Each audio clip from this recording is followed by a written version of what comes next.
maybe 4. Maybe number 4. So she's Yeah. part of the original 5. She's Yeah. been with KLOOK since the early days. Yes, yeah. Were you the first product content team member? So I was the first product content team member. We started out 2 people, including our boss at the time. So we were actually just 2 like English content editors. Because we had a boss who was based in Taiwan. She was the product content manager at the time. And yeah, my job actually started out sort of like the gatekeeper for all of the content. So we work very closely with Faye's team. She's gonna talk about what the business development team does. But essentially, once the business development team has been able to partner with our merchants and they already have activities prepared for us to do, that's when my team comes in. So my team is actually in charge of writing all of the content on the KLOOK app. I don't know if you guys have read any of the activities. So pag may typo, please let me know. Kasi team ko yan. So yeah, so we're actually in charge of letting the travelers know what they're supposed to be doing, what their peso is worth. So what you can do when you get to the certain destination, what's included in all of the packages that we offer, cancellation policies, etc. That all goes through us. So yeah, that's our job. When you started out, it was just you, right? Yeah, Just yeah. her. And Lara, tell everybody how big your team is now in just like a short span of time. We are actually more than half of all of Team Philippines, I think. We're 19, not including our interns.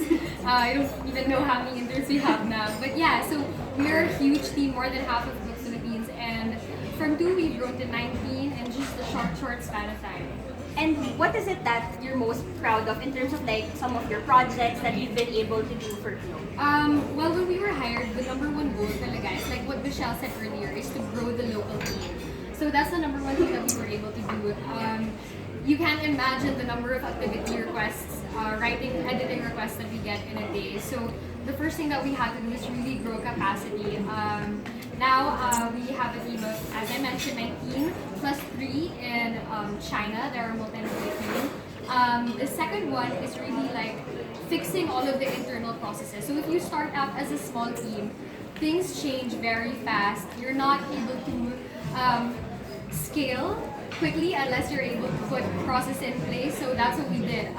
We ironed out all of the processes, ironed out how to work with all of the teams. So we work very closely, as I mentioned, we work closely with the business development team, the marketing team. So yeah, how all of this internal stuff works, we fixed all of that in like a span of siguro 6 to 8 months. And then after that's been put in place, that's the time when we were able to really focus on English as the master language. So this is the number 1 thing that I would say I'm the most proud of that we've been able to accomplish. When I joined, Chinese was actually the master language of KLOOK. This is okay, but if you think about really being able to scale up a company, especially one that has ambitions of going internationally and breaking into the US and Europe market, Australia, you have to have content in English, and you have to have content in English that is written well. So that's one of the major things that we really set out to do. And now that we're the master language, I feel like it's been a really integral part of KLOOK's growth, not just the Philippine team, but as a whole company. Because the editors here, we don't just service Philippine team. Like, we don't just work with the Philippine business development team. We work with the offices, all 18 offices from all over the world. So pretty crazy, pretty tight deadlines as well. But yeah, it's something that I'm very, very proud of. I can happily say that everything that you see on the platform, everything that you read, that's us. That's curated by the product content team. So yeah. Alright, and related to product content, of course, who they write about is also brought about by the business development team. So Faye belongs to the BD team, and basically what they've done for KLOOK is really be able to fill the app and the whole platform with all of the activities and all of the travel amenities that you can think of that falls on Faye. And she was employee number 2 for the Philippines. You want to tell us like what the main objective was for you when you started? Okay, so when we started, well, essentially business development is all the products that you see on the app. So we're in charge of getting the best deals, getting all the top attractions on the platform. And you can imagine how difficult that was when we started. I was employee number 2, back then it was just Michelle and I, really trying to acquire all of these merchants. And I think the funny thing about it is, of course, when we started, nobody knew what KLOOK was. So it was quite challenging, to even get these merchants to reply or call back, send a reply email back to us because nobody knew what KLOOK was. So I think at that time, you can imagine how difficult it was to really source out top merchants. So yeah, that was the tricky part about, And the first. and now, I mean, with over 100 plus activities just for the Philippines, how do you think you're doing? How's the reception been towards KLOOK by like newly opened attractions or even like formerly well-established tour operators? Are they approaching you or you? Yeah. How's it going?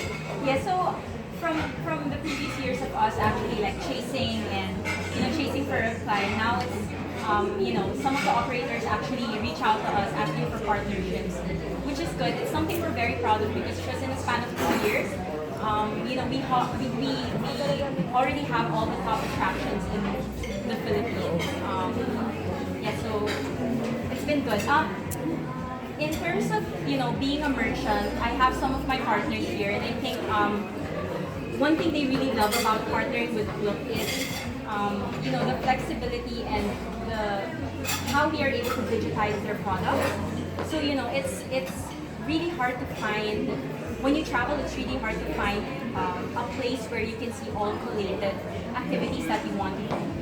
And that's essentially what KLOOK offers. A hassle-free portal, great collections of things you can do anywhere you go. So them being on KLOOK also allows them to have like a wider audience reach. So that's one thing they really enjoy about me. Sounds great. So, if we're expecting more activities to be onboarded, not just for outbound destinations, but also for local. That's one of our key priorities moving forward to really grow the local operators' activities that we have on KLOOK. So, really growing our Philippine base. Now, we also have here Blessy, who has a bit of an interesting backstory to how she joined us. So, Blessy will tell you. Blessy, how did you find KLOOK? Okay, hi. So good to see some familiar faces here today. So I'm new with KLOOK, barely a month here, but happy and enjoying my time. So it started. I'm from an airline, and KLOOK and the airline used to work together. And I think from an outsider's point of view, at that time, I think KLOOK is a disruptor in the industry because if you notice, like travel has become a way of life for not only for the Philippine market but across globally, right? So I saw that opportunity, and then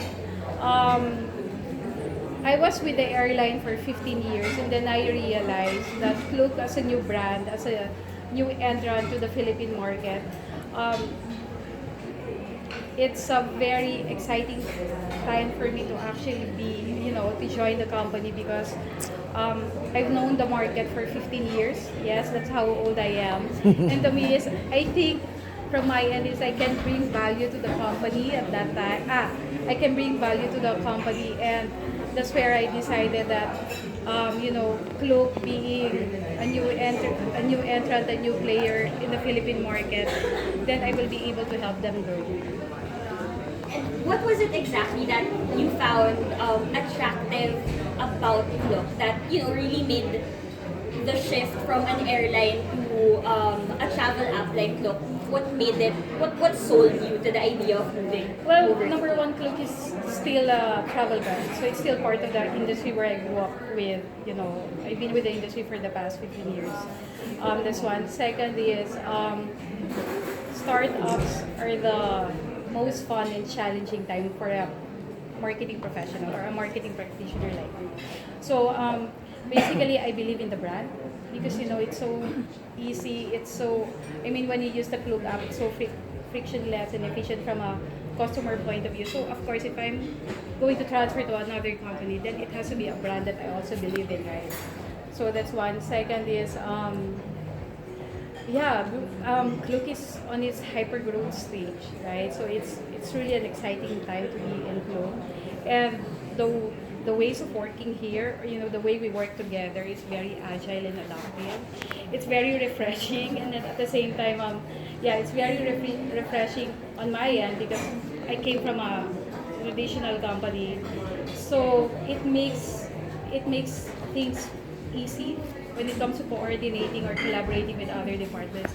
And then at the same time, like it's easy for us to scale things, which help us in the end to maximize our growth in the industry or in the market.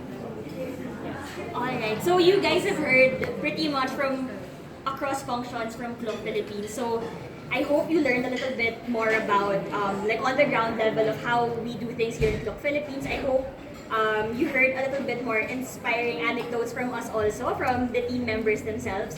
And if you have any questions about KLOOK, if there's anything from what